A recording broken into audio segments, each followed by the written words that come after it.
So apparently, making games is kind of hard. It's so hard. Making a complete video game is one of the hardest things. Game development is so damn hard. Making games is kind of hard. Making a game is hard. Hey guys, welcome. Game development is hard. Game dev is one of the hardest. Games is definitely hard.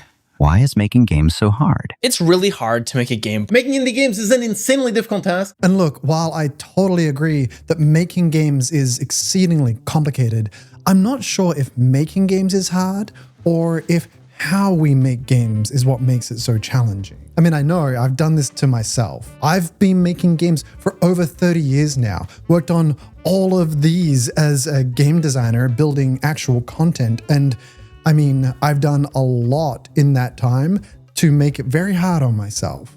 So that's what I want to get into today, how we make making games hard on ourselves. But look, it's not just about what we do that makes it hard. I also want to talk about what to do instead, because our goal today isn't just to understand what not to do, but what to do differently to make developing games, well, easier, at least, a teeny bit. Core loop is something that's really valuable as a tool to help you understand what it is you're trying to build. So how do you figure out your core loop? Well, the best thing is that while the end result, your actual core loop, will likely be pretty complex. I mean, look at this one that I put together for Helldivers. Figuring out what your core loop is for your game really only requires by starting to answer 3 basic questions. 1, what is the player doing? 2, what's stopping them from doing it? And 3, why are they doing this? Let's pretend we're in the early development phase for the game Deep Rock Galactic Survivor and map out what the player is doing there and why, just to get an idea of what this might look like. So first, what is the player doing? Well, they're moving the characters around the screen to avoid the creatures that are chasing them. They're destroying and eating away at the dirt. They're doing some mining, and they're looking for different objects like mining materials on the ground. And then occasionally they get to make interesting build decisions whenever they level up. So what's stopping them?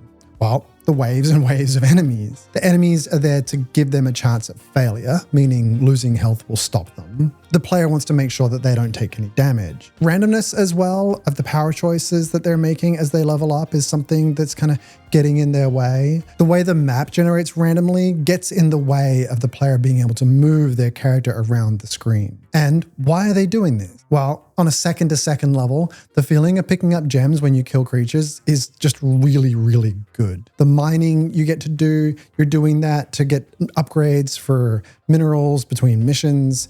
You might also mine for health or to get away from enemies. And the resources that you're collecting, the mining you're doing here, is so you can collect resources, which then allow you to upgrade between missions or somewhere in the meta. With that done, you can sort of see how that turns into the core things the player is doing. If you can describe your game in that way by just 3 simple statements, what is the player doing, what's stopping them, and why are they doing it, then you're in a really good place to be able to very clearly make decisions about what it is you should focus on. And you're building it intentionally because you know that you're building it to create a core loop of gameplay, not just a variety of different buckets of content. Look, this is a really big topic. There's probably a lot more, I guess, that I could go into here. So if you'd like a full video on this, comment core loop in the comments below. In the world, there are like 3 billion people playing games. This means small teams can make very niche ideas very successful. There's no way a big studio is going to be able to make a niche game. They just can't afford to. The budget for some of these big AAA games requires them to have a much bigger audience potential. And you, as a small developer, have a unique opportunity. Assuming you keep your development budget very small and don't blow out your team size, this means you probably don't need that many people playing your game in order to be financially successful. As an example, look at this fun, weird little co-op paddle game that's made over $100,000. This idea would never support a large studio, but for the individual who made a very niche game about paddling down a river co-op, this is very successful. So what to do instead? Well, don't make Call of Duty. Don't make a big, broad appeal game. Target something, a very small idea, and a really, really niche thing. Find something that you yourself are excited about and build a game around that. Take, for example, Blacksmith Simulator. It's a game about running a blacksmithing shop. That's it. That's the game. People who really want to be a blacksmith have few other options, so this game executes on being a blacksmith really, really well. It serves that audience very, very well. And that's what you need to do. You need to be very specific. So rather than making Skyrim, because that game is just way too big, what if your game was literally just about lockpicking? 10 years ago, that might have sounded ridiculous. But today, with so many people playing games and so much game accessibility, you might find that your idea of making a very, very good lockpicking game could be super popular with a small, or at least like an audience that is big enough. Now, this doesn't mean that you can phone in your idea. If anything, you need to execute it better. It means being super narrow and focused with your game design. Get it down to one very single mechanic or fantasy, and the smaller and more focused, the better. Just keep in mind that when you do start getting worried that maybe your idea is too narrow, there are 3 billion people on the planet playing games today. You don't need 400 million to be successful. Realistically, you probably only need 10 or 50,000 people to care about your game. The reality is, you don't ship documents, you ship games. The last time I actually wrote a big design document was probably back on like Freedom Force, and that was literally forever ago. There are so many things that are wrong with a big design document. First, no one reads it. Two, it can't really capture the interactions between systems. Design documents tend to break out these things into modular elements, and you describe a feature or a system, but it has a hard time describing how those things then interact with each other. Three, it's probably the worst tool possible for communicating your ideas. And four, no one reads it. So why are you writing it again? No one reads these things. But I get it. Some amount of documentation in game development is necessary. We need to communicate our ideas somehow. So what do we do instead? I like to focus on what I call this bare bones approach. In this method, you basically just document just enough of the idea so that you have a decent understanding of what it is you're making. Sometimes this can actually just be like a feature list rather than something with a whole lot of nuance. For example, let's say we're making a game like an action role-playing game. If you were describing what the camera control is like, probably all you really need to do is bullet point out the idea, which is it's a top-down camera like Diablo. Players use WASD movement for movement like Path of Exile 2. That might actually be all the documentation that you need. There are a lot of edge cases there, I get it. But the reality is, if you try covering all of those edge cases while you're writing the document, I mean, first off, you're not going to, let's be honest. There's no way that you can. And secondly, there's going to be other ones that come up when the person's implementing it that are the actual edge cases that need to be covered.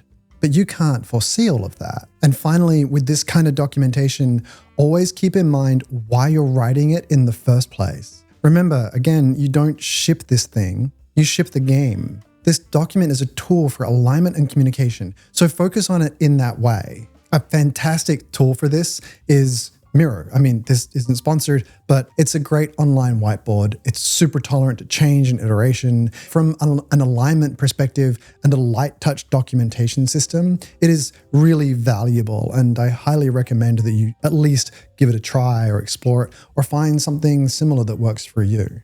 The downside to this light touch kind of bare bones approach, of course, is that you're probably not going to be as thorough with your documentation as you have in the past. You should probably expect that once you start building, there's going to be a lot more iteration. But the reality is, this is actually just game development. This happens anyway. Even if you did spend all this time writing a massive document, the chances of that document surviving the first line of code is practically zero. And this is where the game is actually built. This is where the game actually gets fun anyway, in this ideation and iteration. So the goal is to get to that point where you can start iterating on actual live game and code faster, and you're going to be in just a much better situation. Do me a favor. Next time you're playing a game, when you issue a command to a unit, pay attention to how responsive it is. Does the unit respond straight away, or does it feel just a little sluggish? If you're controlling the camera in a third-person action game, does the camera feel a little slow, soft, or like squishy to respond? So this is feel, and I don't think that most developers spend enough time on it. At Blizzard, we flat out obsessed over feel. And we really didn't have a choice. It was kind of just practically pummeled into you into the design culture of the company. And that makes sense, right? I mean, what's the most direct way that a player is interacting with your game? It's button presses, mouse clicks, camera control. If your controls feel sluggish and you're asking players to spend a lot of time in your game using those sluggish controls, it's not really rewarding them for sticking around. So what can you do differently? I mean, honestly, this really is just an area where I don't think you can spend enough polish time. But if your game feels just a little bit sluggish, it's going to be one of the first things that someone says about it. So this is something that's worth putting your time behind, and it'll make your whole game feel better. Just like you're probably writing too much documentation, there's a really good chance that you just aren't prototyping enough. Prototyping as a concept is really compelling. It is the idea of throwing a whole bunch of ideas into code very roughly and getting something up and running very quickly so that you can try it out and see if it's something that works or not. Through that process, not only do you learn if the idea is fun or not, you also get this valuable understanding of how to build the thing. Because you've built it in a really messy way, sure, but now you understand what's important about it. As an example, I'm making this weird toy on Roblox. It's about pushing friends into holes. When I first made it, I made it as a prototype and I just built in blocks and you were pushing blocks around. And then I realized after sharing it with a friend, maybe it would be better if it was actually just your friends. So then I was able to very quickly and messily spawn in friends from your avatar list and add ragdoll to them. If I had spent too much time architecting it to begin with, I might have ended up in a situation where I was building a lot of code to handle blocks